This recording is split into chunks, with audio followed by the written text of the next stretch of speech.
That split second of doubt vanished as quickly as it came, crushed by years of silent accumulated humiliation. Grune reached out his hand and sealed the deal with Mumra without looking back. The plan that Mumra proposed to him was as simple as it was devastating for the walls that were thought to be unbreakable. Grune would take him right to the very heart under the pretense of a supposed discovery from his lost mission in the Third World. A sealed chest that, according to him, he would present before the court, contained definitive clues about the real whereabouts of the Book of Omens. A gift that no member of the Crown would be able to refuse. No one in Thundera would dare to demand opening that chest before the king himself, and that blind trust, earned through years of proven loyalty, would be exactly what would end up destroying the kingdom from within. Because inside that reinforced wagon, there was no chest with clues about the lost books. There was a full squad of reptilian warriors, armed to the teeth, led by General Slythe, waiting in absolute silence for the signal to come out. Slythe received the final order directly from Grune the night before the attack, in a hidden camp just a few hours from the walls of Thundera.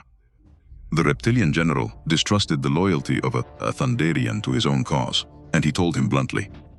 Grune replied with a single phrase that Slythe would later repeat among his troops as a warning, that his loyalty had not belonged to Thundera for years, and that night he was only collecting a very old debt.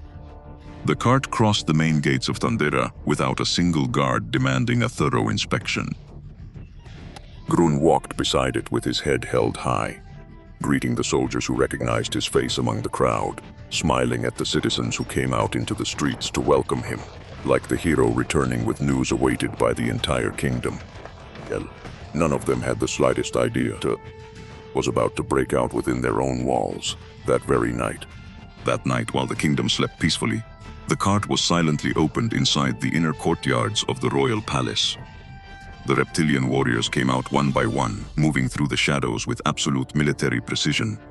Each one knowing their position and objective by heart, Grune calmly took his weapon, walked straight to the main doors of the palace, and opened them from the inside with his own hands. The alarms sounded. Too late to change the course of that night.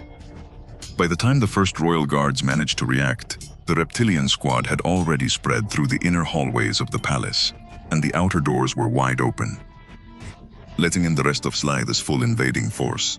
Thundera, the fortress that no enemy army had ever managed to breach in its entire history, was being devoured from within at the hands of its own hero.